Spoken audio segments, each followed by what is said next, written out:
우리 먼저 웨스트민스터 소위의 문답 그 63문을 문답하고 말씀 받도록 하겠습니다.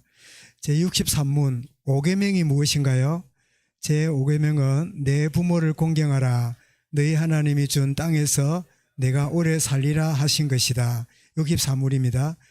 5계명이 명하는 것이 무엇인가요?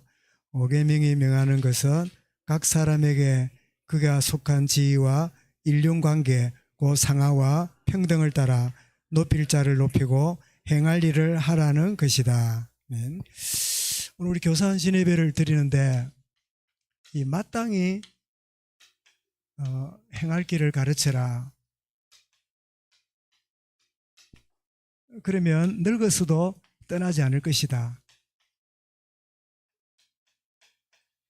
하는 내용의 말씀입니다.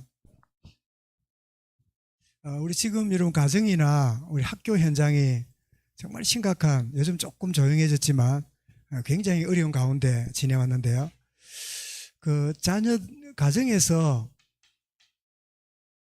두 가지 일이 벌어집니다. 하나는 자녀를 굉장히 학대하거나 방치하는, 그래서 왜 석 달밖에 안 된 아이를 눕혀놓고 뭐 몇 시간 동안 오락실 갔다가 돌아오니까 애가 숨을 안 쉬더라고. 그렇게 하는 막 있는가 하면, 또 반대로 너무 애하고 애착이 돼 갖고요, 이 학대하는 거나 애착하는 거나 다 문제입니다. 그러니까 부모가 자녀와 너무 관련돼 가지고 애에 너무 집착을 하는, 그래서 이게 애착이, 좋게 말해 애착이지, 이걸 뭐 집착이라 그러지요. 자, 이 아이가 학교를 갑니다. 학교를 딱 가면 방치된 아이가, 학대받고 방치된 아이가 가면 얘가 뭐 할까요? 그러면 아이들 관계가 굉장히 이 갈등 관계가 되지요. 이분 15살짜리가 국회의원 뭐 뒤통수를 쳐가지고 지금 막 문제가 되고 이러는데, 틀림없이 그 아이는 가정 문제와 학교에 부적 아이일 거예요. 그러니까 문제가 생기게 되지요. 그런가 하면 학대받는 아이가 학교 가면 학대받은 대로 다른 아이를 괴롭히는 이런 일이 벌어지고, 그러면 집에서 애착관계로 있던 아이가 학교를 가면 어떻게 될까요? 필요 이상으로 자기중심이 됩니다. 왜냐하니까 애를 너무 부모가 집착 키웠었기 때문에 이 아이가 조금만 선생님이 지도하거나 가르쳐도 그거를 받아들이지 않아요. 왜냐하니까 워낙 얼른 키웠기 때문에. 그래서 대부분으로 학교 선생님들이 이 아이들을 지도를 하지 못할 만큼 꾸중했다 하면 언어폭력이라 그러고, 조금이라도 손을 대면 신체 학대라 그러고, 그래가지고 최근에 막 엄청난 일들이 막 벌어졌지요. 그리고 얼마 전에 유명한 카툰 만화 작가가 그런 말을 했다 그러죠. 부모가 뭐 이렇게 자기 아이, 그래, 이 아이가 문제가 이제 오니까 선생님이 지도를 했겠지요. 하니까 아이가 집에 가가지고는 선생님이 나한테 이랬다고 하니까, 그러면 가방에다가 녹음기를 집어넣어 갖고 선생님 말하는 걸 녹음시켜 가지고, 그래가 사회적인 문제가 되고 이랬는데, 그 선생에게 메일을 보내는데 그 자기 아이를 보고 뭐라고요?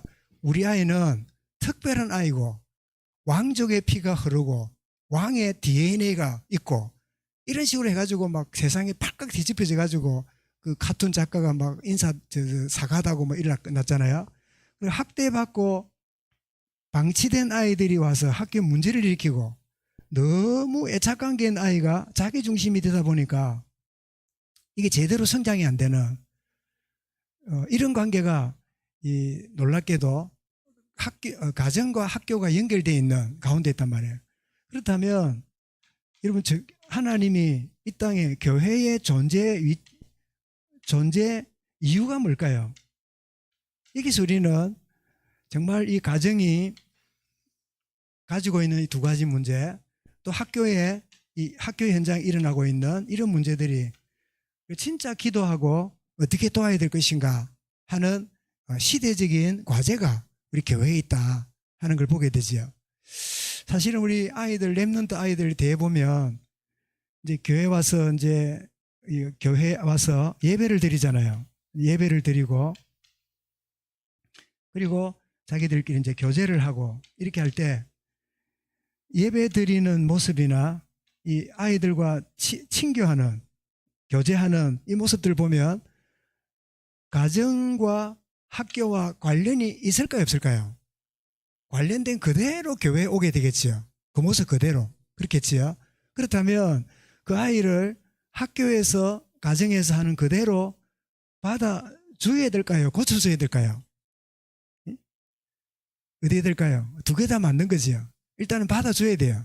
받아주면서도 어떻습니까? 복음으로 그 아이를 바꿔주는 변화가 일어나는 그런 역할이 가장 일선에 있는 분들이 누굽니까? 교사들이에요. 제가 한번 물어보겠습니다. 제가 읽어보니까 제가 오래전에 가정에 자라고 학교 생활을 했잖아요. 제가 가정생활과 학교생활이 좀 모험적이었을까요? 문제아였을까요? 제가 예, 우리 사모는 아주 문제한 줄 알고 미리 말하는데요. 예, 제 기억으로는 하여튼 초등학교 다닐 때 정권상한은 못 받고 중학교 다닐 때도 정권상을 못 받고 고등학교 3학년 졸업할 때 개근상 딱 한 번 받고 졸업을 한 12년 동안 개근한 못한 그 정도는 되었으니까 학교생활 제대로 안 한 거지요. 집에서는요. 집에서는 제가 보니까 가정교육이라기보다는 6 아들을 이제 하루 종일 왔다 갔다 하다가 어머니 아버지가 하나 둘 셋 넷 다섯 여섯 됐다 문 닫고 자고 뭐 일종의 그냥 방목되는 거지. 방목 그냥 크는 거지요. 뭐 교육인이 뭐 갖고 이사를 가야 되겠다. 이사 가면 아이들 교육이 어떻게 될까. 거기에 우리 부모 세대는 아이들 교육이 우선이 아니었어요. 오직 먹고 사는 것 때문에 이사를 가고 오고 이게 우리 예를 들면 부모 세대의 모습이잖아요. 지나고 보니까 전혀 교육 환경이 안 된 곳에 갖다 놓으면 그 아이들이 그 환경에 영향을 받고 이러잖아요. 그래서 제가 복음 알고 은혜 받기 전에는 부모님이 이사도 아무 생각 없이 이렇게 6 아들을 여기 갔다 저기 갔다 했구나 그렇게 생각하고 이래 있었는데 우리 박 기사님 어디 가셨나? 박 기사님이 박만덕 기사님이랑 우리 김해 지계를 왔다 갔다 하잖아요. 왔다 갔다 하실 때 요즘 그런 이야기를 하세요. 목사님은 그래도 큰 도시에서 교육을 받고 자란 게 참 다행한 일이네요. 저는 그런 생각 해본 적이 없어요.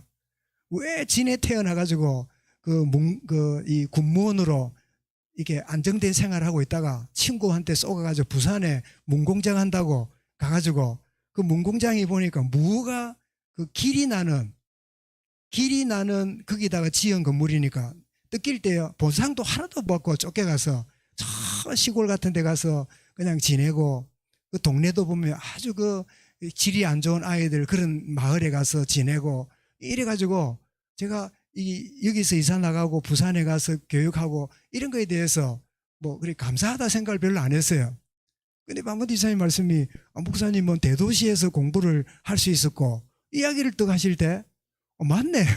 나는 그 생각을 전혀 못했네. 그래 부산이 서울 다음으로 큰 도시잖아요. 지방은 지방이라도. 그래 나도 모르게 나도 산골에 있고 그랬으면 공부한다든가 이런 게 굉장히 기회가 적었을 건데 큰 도시다 보니까 그런 기회가 많이 주어지잖아요. 예를 들면 학교를 가도 원하는데 떨어지면 또 떨어진 사람이 가는 데가 있잖아요. 근데 작은 도시는 떨어지면 갈 데가 없어. 근데 큰 도시에는 그런 기회가 많아요. 1직급지가 아니면 2급지, 2급지가 아니면 3급지 뭐 이런 게 있잖아요. 제가 드린 말씀은 저도 가정생활이나 학교에서 제가 한마디로 문제였습니다. 그 문제도 크게 들리지도 안 하고 소리 없이 그냥 조용하게 문제 속에 살아가는 그런 가운데 있었는데 하나님이 저를 교회 속에 있는 가운데요.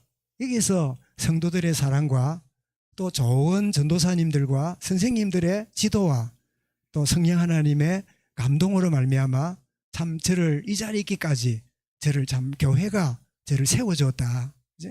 그래서 이 교회 가정에서 학교에서 갖지 못했던 게 교회를 통해서 주시는 하나님의 은혜가 있다. 그 은혜의 통로가 물론 직접 그리스도께서 성령이 하시지만 그 도구로 쓰시는 도구가 누굴까요? 여러분 교사들이다. 이런 교사들이 굉장히 자부심을 갖고 나를 하나님이 참 교사로 나를 불러주셨구나. 그런데 제가 어릴 때는 교사를 안 하고 다른 말을 썼어요. 교사는 학교에 쓰는 말이니까 교사를 안 하고 뭐라고 쓴지 아십니까? 예, 반사라 그랬어요. 반사. 반사가 뭘까요? 빛을 반사한다는 말이 아니라 전도사님이나 목사님이 예배를 드리고 나면 선생님들은 뭐죠? 반별로 공부를 했거든. 반별로 모였다 해서 반을 지도하는 교사라 해갖고 반사라고 그걸 말했어요. 그래서 근데 요즘 개념은 반사라는 개념 별로 없고 그냥 교사라 이러는데 어쨌든 이런 우리 가정과 학교에서 참 이런저런 과정들을 겪고 있는 우리 렘넌트들에게 마땅히 행할 게 가르쳐야 된다 그런 말씀인데 오늘 주보에 나와 있는 대로 제일 먼저 경험할 게 있습니다. 경험해야 할 것. 그리고 두 번째로는 깊이 새길 것. 새길 것. 그리고 세 번째는 뭐지요? 그리고 딸을 행할 것.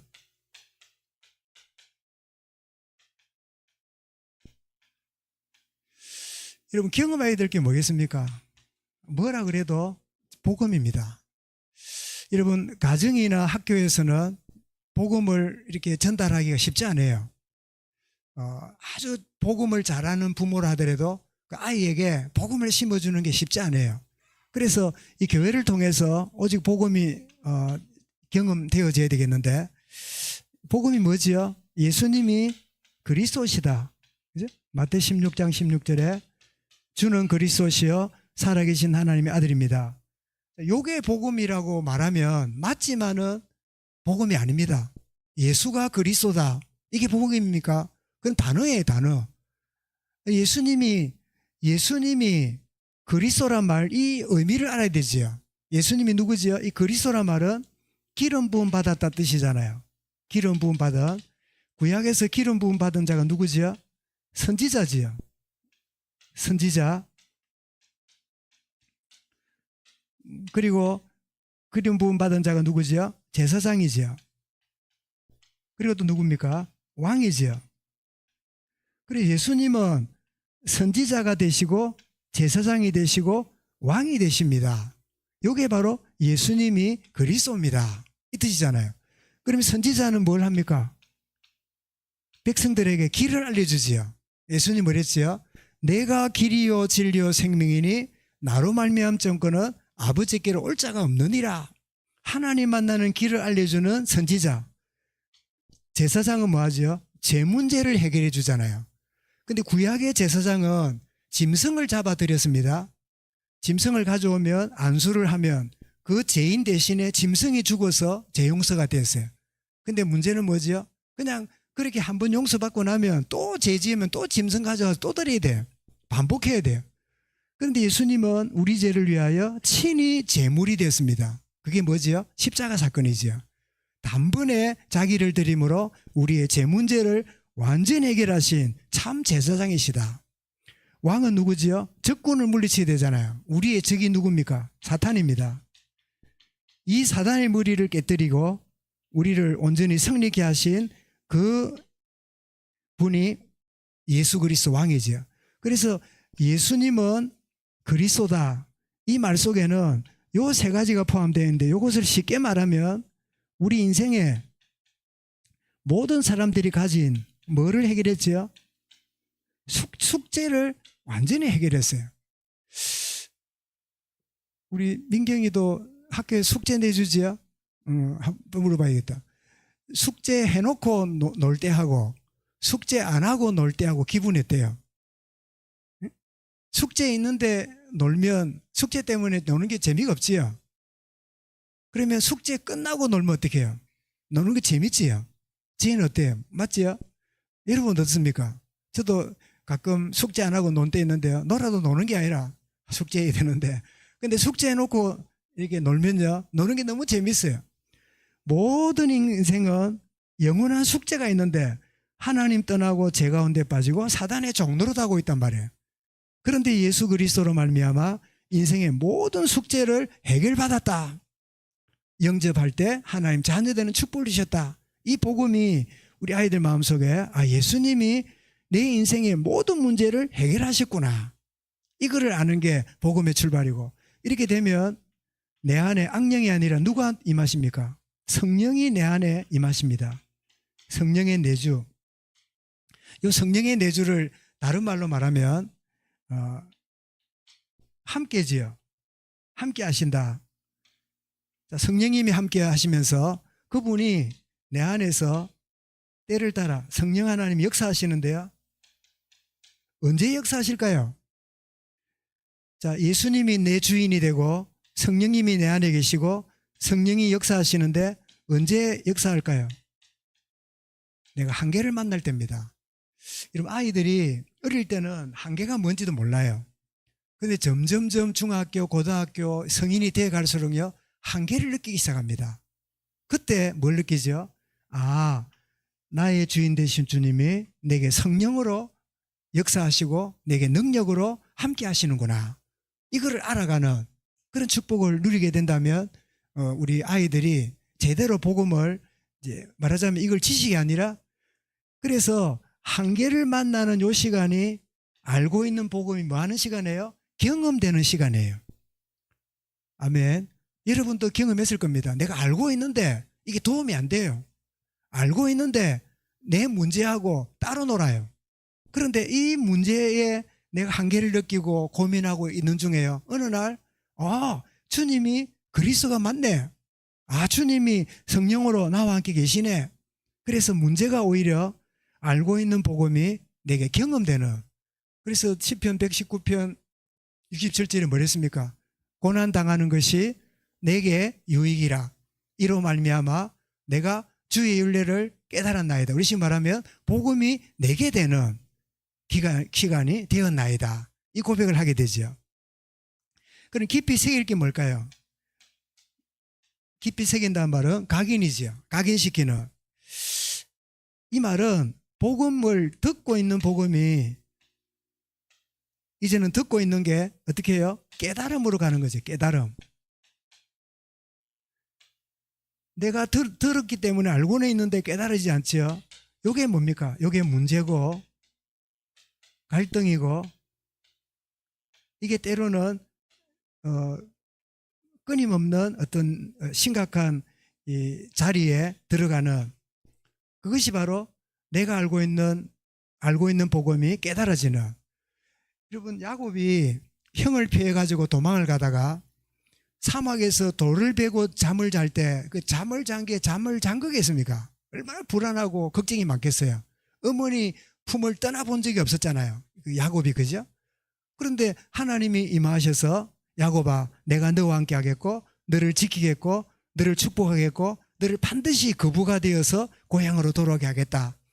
그러고 나서 눈을 떠보니까 너무나 신령한 꿈이었잖아요. 그때 야곱이 뭐라 그럽니까?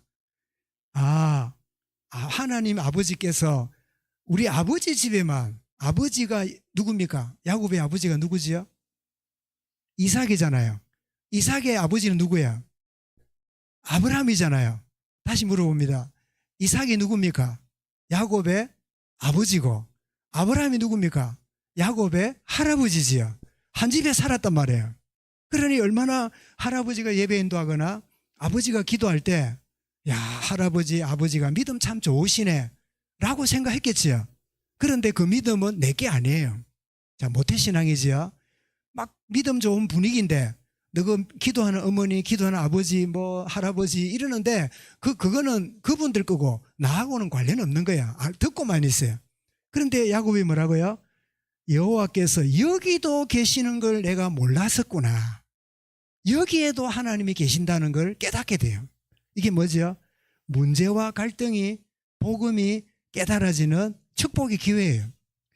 그래서 여러분, 자녀들이 아무 어려움 없게 해주시고 곤란 당하지 않게 하시고 또 여러 가지 어려움 당하지 않도록 기도가 아니라, 하나님 정말 깨닫게 하시는 하나님 은혜가 우리 자녀에게 어떤 모양이든지 있게 해 주옵소서. 이렇게 기도하셔야 돼요. 그죠? 이것저것 다 막아놓으면 깨닫는 기회가 없어지는데, 그죠? 그래 되면 여러분, 어, 될 일이 아니겠죠. 그래서 각인되고, 그 다음에 이게 각인이 어디로 갑니까? 이제 뿌리를 내려야 되잖아요. 이게 무슨 뜻일까요? 자, 보십시오. 복음이 각인이 되는데 이 각인이라는 이것이 어디에 뿌리를 내리냐니까요. 말씀에서 뿌리 내려야 돼요. 이런 복음 하면서 말씀을 소홀히 하는 교회나 목사들이 많아요. 막 성경 구절, 복음 구절만 가지고 막 메시지를 하다 보면 은혜는 되는데 말씀 전체를 몰라요. 이게 그래서 말씀이 뭐로 보여요? 이게 전체가 보이도록. 그래서 저는 기도합니다. 우리 개혁교단에 이 공가가 보면 복음 메시지가 되어서 너무 좋아요. 그런데 성경 자체를 대하는 계단 공가가 없어요. 유년부에는 사복음, 또 뭐 중동부에는 사도행전, 또 대학부 되면 서신서, 이렇게 성경을 접하도록 만들어야 되는데 성경 접하는 거는 내버려 두고 거기서 요절만 뽑아가지고 하다 보니까 어찌 보면 교사들이 쉽기도 하고 어떤 데는 너무 어려워요. 뭘 전달하기가. 그래서 성경 전체를 담도록 해야 된다. 그래서 여러분 같이 기도하면 좋겠습니다. 성경 전체를 이렇게 계단공가처럼 대할 수 있는 부교재를 우리 교회가 유년부, 중고등부 좀 찾아서 같이 활용할 수 있어야 된다. 그래 안 되면 성경 구절 몇십 개는 달달달 외우는데 성경 전체에 대해서 너무 이렇게 이해가 부족한, 이래 되면요 누구 밥이 되는 줄 압니까? 이단들 밥이 되기 쉬워요. 그래서 여러분 다락방 하다가 이단 간 사람 많아요. 왜냐? 성경 전체에 대한 개념이 없으니까 뭐 은혜 되면 뭐 이건가 싶어서 팍 빠지는 거예요. 그래서 언젠가 말씀드렸지요. 제가 신학교 생기기 전에 선교사 훈련원에 제가 교회에서 강의를 이렇게 부탁해서 강의를 이렇게 하고 나서 제가 이렇게 뭐 차 마신다고 나왔더니 그 책임자 되는 지금 장로가 되시는데 그분이 그래요. 아니 목사님, 그 1차 전도 여행 때 바울과 바나바 함께 가던 마가가 마 갔다고 이름이 마가인데 마 갔어요. 마가. 우리 변지사님이 알아듣는다 그죠? 경상도 사람은 알아듣는 말인데 우리 이번에 김현수 수사가 그 순천에 갔잖아요. 가서 잘 지내네 했더니 경상도만 있다가 거기 가니까 말투가 다르니까 처음에는 말을 못 알아들었대요. 그래서 변집사님하고 있을 때가 많이 도움이 된다고 그런 얘기를 하더라고요. 그래서 마가 갔는데, 그런데 이 마가가 나중에 회개하고 돌아서서 마가복음을 기록했다 라고 이야기를 했더니 따지는 거예요. 아니 목사님, 마가가 그 마가입니까? 자기는 그런 이야기를 들은 적이 없대요. 유 목사님이 언급한 적이 없대요. 그래요. 나는 그 말에 충격받았어요. 이야, 장로가 되는 사람이 마가 그 1차 전도 여행 때 바울과 실라를 떠났던 그가 나중에 그 바나바의 배려로 인해서 회개하고 마가복음의 저자가 된 게 너무 상식인데 이걸 모르고 내게 묻는데 내가 할 말이 없더라고요. 그래 뭐 그러냐고 했더니 한 2주가 지나더니 목사님 내가 너무 몰랐습니다. 그러면서 이제 알았다면서. 이게 무슨 말이냐니까 이 복음을 받는데 어디서 해야 되나? 뿌리가 튼튼하고 넓어야 돼요. 이런 뿌리가 넓지 않으면 어느 날 뽑히기 쉬워요. 그래서 막 오직 복음, 오직 그리스도 이러는데 너무 좁은 그리스도라. 말씀의 풍성함 속에 뿌리가 내려져야, 그래서 그렇잖아요. 뿌리가 넓어져야 흔들리지 않고 넘어지지 않잖아요.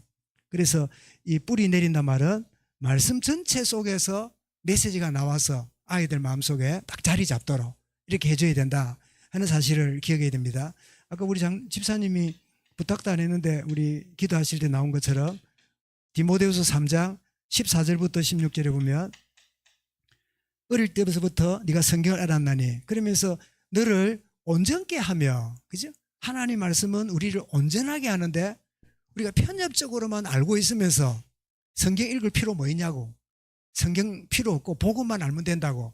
굉장히 말이 맞는 것 같은데 이게요, 성경을 잘 아는 사람이 그래 말하면서 지도하는 거는 괜찮아요. 듣는 사람은 성경 읽을 필요 없고 그냥 이것만 알면 되겠네 하고 알게 되면 그게 점점점 편입적이 되면서 그래서 무슨 소리 듣습니까? 이단 소리 듣기 쉬워요. 말씀 전체가 깨달아지고 누려질 수 있도록. 그리고 드디어 어떻게 됩니까? 이제는 체질화되도록. 각인 뿌리 체질이잖아요. 체질이 되는데 요 체질을 보고 뭐라고 말하냐? 균형 잡힌. 그래서 균형 잡힌 이러면 누가복음 2장 40절에 예수님의 어린 시절을 누가가 잘 표현하죠. 뭐라고 말했지요? 아기가 자라며, 자, 신체적 성장입니다. 그 다음에 강하여지며 대인관계입니다. 그 다음에 지혜가 자라며 지성의 자람이죠. 그 다음에 뭡니까? 하나님을 아는, 그래서 영성이지요. 요 네 가지. 그래서 우리 이 육신적인 성장, 그 다음에 이 대인관계, 그리고 지성, 그리고 하나님과의 관계의 영성, 요 네 가지가 아주 균형 잡힌. 그래서 우리 타이야를 보면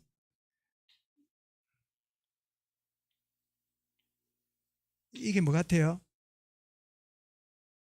휠이죠, 휠. 그죠? 그러니까 이 휠이 네 개가 잘 버텨줘야 둥근한 원이 되어서 바퀴가 굴러가잖아요. 그런 것처럼 정말 육신적인 성장과 대인관계, 지성과 영성이 잘 구비되는, 이게 바로 체질화되는 것으로 우리 이해하면 맞겠다 싶습니다. 그래서 이것이 깊이 새겨질 수 있도록. 그러면 따를 건 뭐냐? 뭐를 따를 것인가 할 때,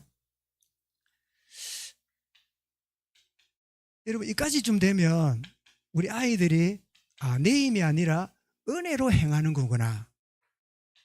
이 말을 다른 말로 말하면 임마누엘입니다. 하나님이 나와 함께 하신다. 하나님이 나와 함께 하심을 누리면서 나아가는.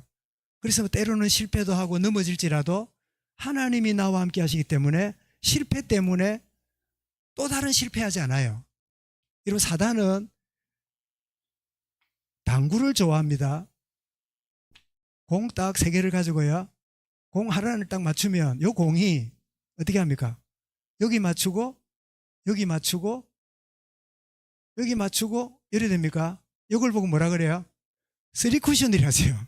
이제 한 군데, 두 군데, 세 군데 바로 맞춥니까? 어찌 됩니까? 뭐 이렇게 어쨌든 이렇게 맞추고 이렇게 맞추고 이렇게 맞추고. 그래서 사단은 우리에게 문제를 줍니다.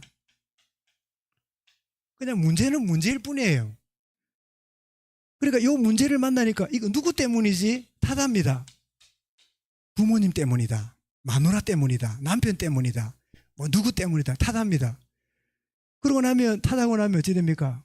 대책을 세웁니다. 이때 어떻습니까? 더 큰 문제가 생깁니다. 그래가지고 돌아옵니다. 돌아오면 결국 어찌 됩니까? 내 스스로 큰 깊은 구덩이에 빠집니다. 그러니까 문제는 하나인데 이 문제가 탓하고 더 큰 문제 생기고 이러다가 결국은 자학으로 들어와요. 그게 사단의 전략이라. 문제 하나를 가지고 여러 걸 건드려 가지고요. 이 문제가 결국은 내한테 돌아오면서 나를 구덩이에 빠지도록 만드는 그런 자리게 만들어요. 그게 사단의 3쿠션 작전이라. 우리 지지난주에 제가 TV에서 이야기를 했더니 우리 혁재 집사가 이게 제일 은혜된 거 그림 그려놨더라고요. 3쿠션. 이제 사단의 전략.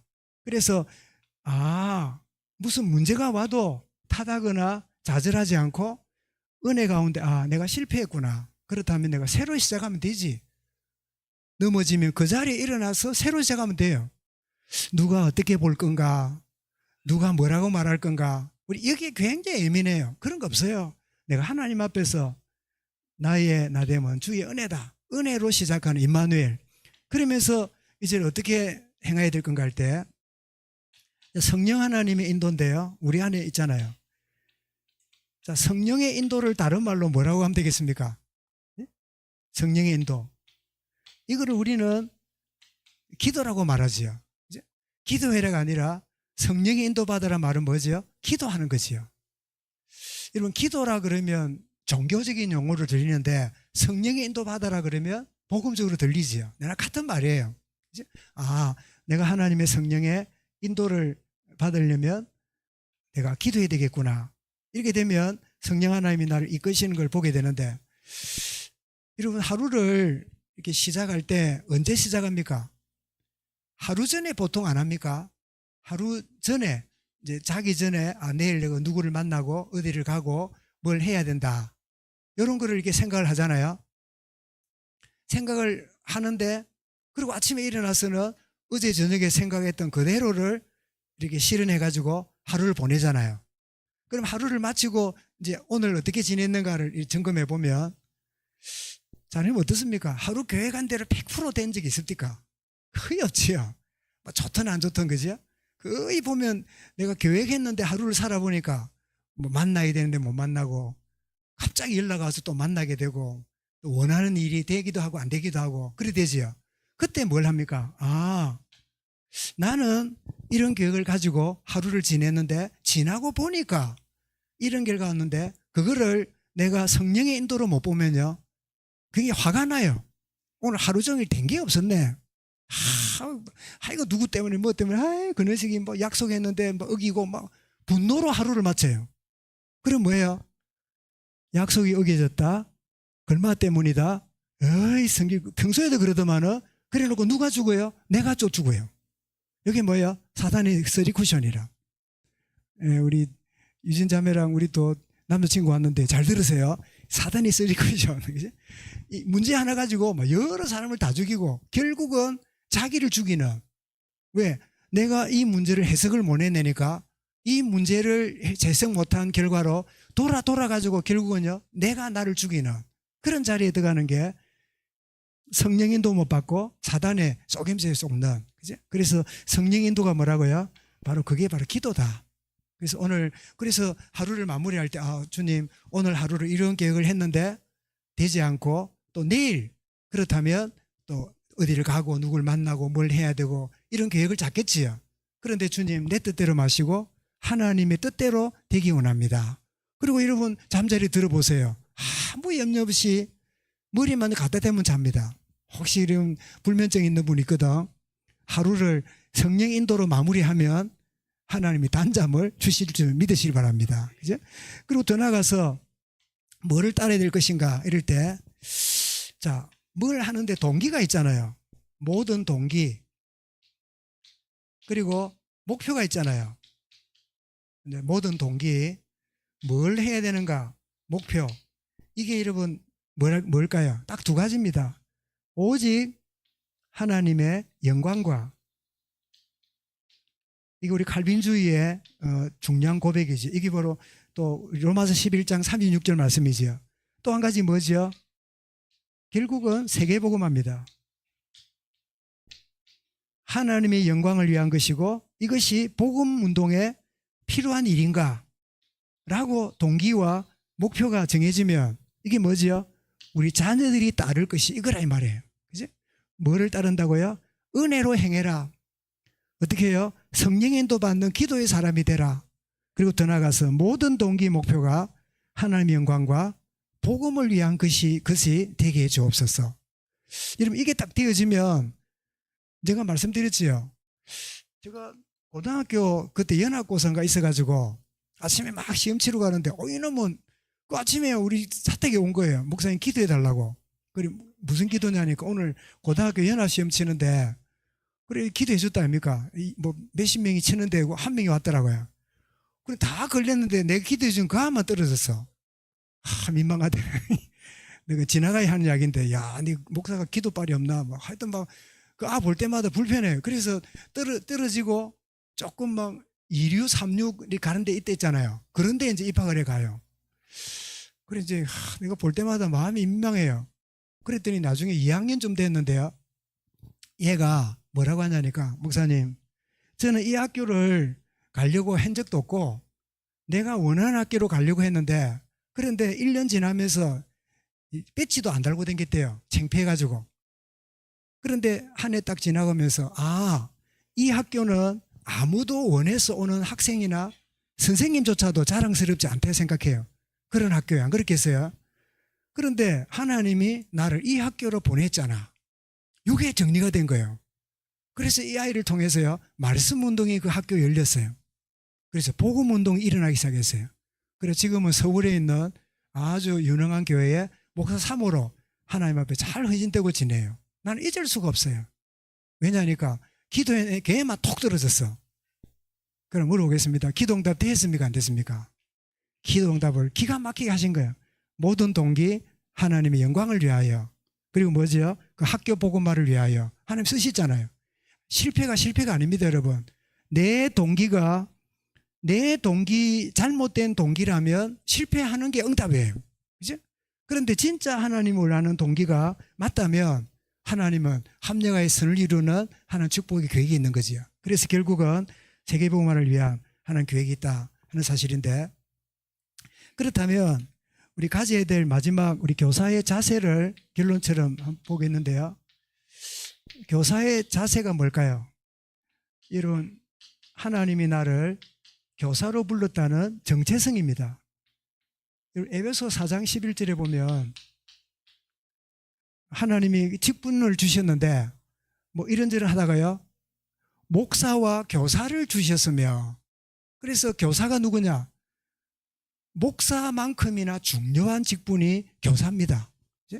교사는 뭐 나이 좀 그렇고 뭐 어중간하면 하는 게 아니라 진짜 하나님이 교사로 불렀다는 말은 목사를 부르듯이 하나님이 여러분을 교사로 불렀다는 점에 있어서 어찌 보면 연초에 교사 임명받으면 자는 안수식을 해야 되겠나? 그지? 기름 부음을 받을 만큼. 그런 문화가 없으니까 안 합니다만은 진짜 하나님이 나를 목사와 교사로 나를 부르셨다. 여러분은 이런 교사로 불렀다는 정체성을 갖는, 나는 누구냐? 나는 우리 아이들의 교사다. 나는 누구냐? 진해에 만들기 랩런트 교사다. 여러분, 이 자부심 여러분에게 새로 시작될 수 있기를 바랍니다. 아멘. 교사.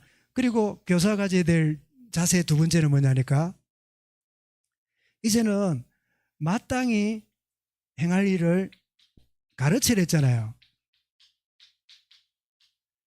그런데 가르치기 위해서는 먼저 내가 어떻게 해요? 내가 먼저 누려야 되겠죠. 이 가르치라는 말 속에는 네가 먼저 가르치는 내용을 먼저 행하고 누려라, 그게 담겨 있는 거예요. 그죠? 그래서 우리 선생님만 쳐다보면 기도해야 되겠구나. 우리 선생님만 쳐다보면 성경을 좀 알아야 되겠구나. 선생님을 가까이 보면 선생님 하는 모든 게, 모든 동기와 목표가 하나님의 영광과 복음을 위한 것이네. 이렇게 직접적으로 아닐지라도 간접적으로 전달되는, 그죠? 저도 자라오면서 많은 좋은 지도자나 선생님들을 만났는데요, 잊을 수 없는 몇몇 분들이 계세요. 그리고 어떤 일을 만나면요, 그분이라면 어떻게 하실까? 그분이라면 이럴 경우에 이렇게 하셨는데, 이런 모델이 제게 마음 자리에 있어요. 왜냐? 가르치기 전에 내가 먼저 누리고 있는 이것이 교사의 두 번째 자세다. 마지막으로 교사가 가질 자세가 있다면 그것은 내다보라는 겁니다. 내다보라는 말이 뭐지요? 그 뜻은 아이들이 다를 때요, 틀리게 보면 안 됩니다. 틀린 것이 아니라 다른 겁니다. 저도 지나다 보니까 우리 자녀들이 내릴 때 왜 쟤는 다른 아이 같지 않을까? 왜 저 아이는 저렇게 태어났을까? 그런 것 때문에 제가 한동안 마음이 많이 무거웠어요. 아니다.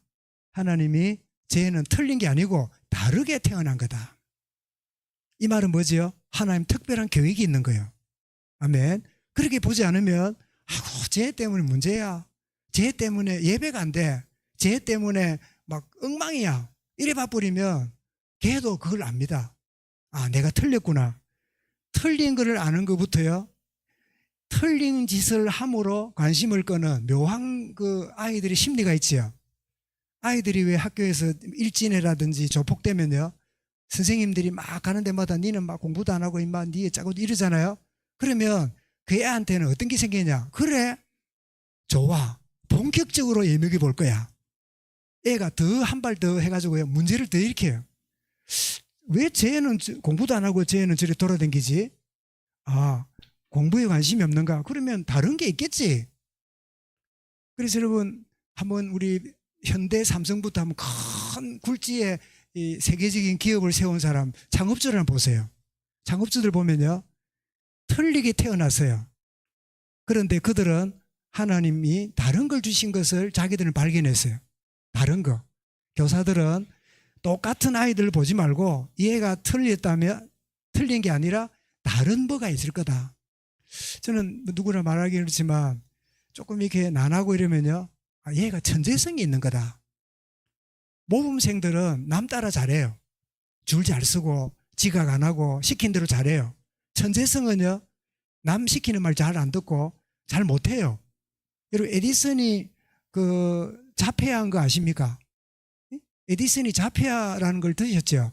그래서 어머니가 학교 교사였던 어머니가 자기 아들을 보니까 도무지 학교 다닐 아가 아니라, 그래가지고 에디슨 어머니가 집에서 그 아이를 이렇게 돌보면서 이렇게 네 하고 싶은 거 하라고 이렇게 돌봐줬더니요, 하루는 어디 앉아 있답니까?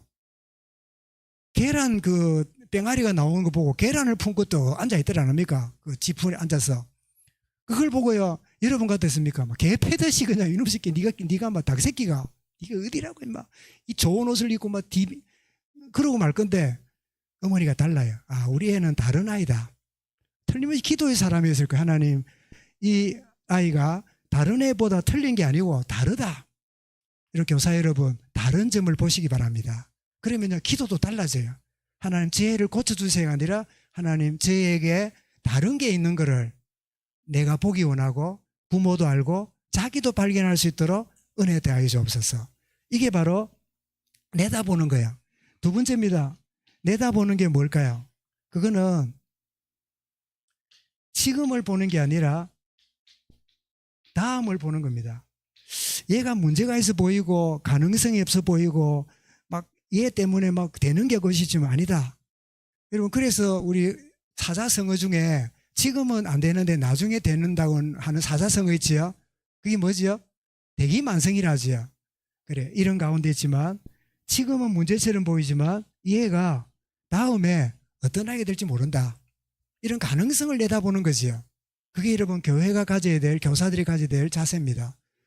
이제 말씀드렸지요. 독일 시골 마을에 할아버지 교사가 아이들을 서너 명 앉혀놓고 가르치는데, 가르칠 때마다요, 연세 많으신 할아버지 선생이요, 그 꼬맹이들한테 인사를 하고 수업을 하는 거예요. 그 젊은 선생님들이 그래 하지 마라, 아이들 버릇 나빠진다고. 그러니까 뭘 한답니까? 아니라고.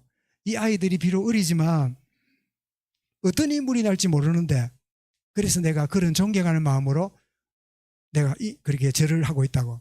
그리고 이제 돌아가시고 지냈어요. 근데 그 사이에 어떤 아이가 태어났다고요? 세계를 바꾸는 마르틴 루터가 그 아이가 있었던 거예요. 여러분, 지금이 아니라 다음을 내다보는 겁니다. 저는 마르틴 루터 킹 목사처럼 꿈을 꿉니다. 코 흘리고 문제 있고 자폐처럼 보이고 여러 가지 부정의 아이처럼 보이지만 이 가운데 하나님의 사람이, 위대한 하나님의 일꾼들이 일어날 것을 나는 바라봅니다. 여러분, 그래서 여러분 기억나면 마르틴 루터 킹 목사의 나에겐 꿈이 있습니다 라는 글을 한번 인터넷 치면 나와요.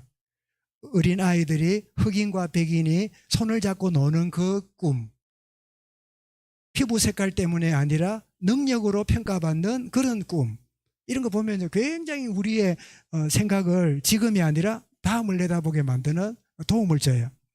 그리고 내다보란 말이 뭘까요? 이 말씀은 드러난 거 말고 숨겨진 게 있습니다.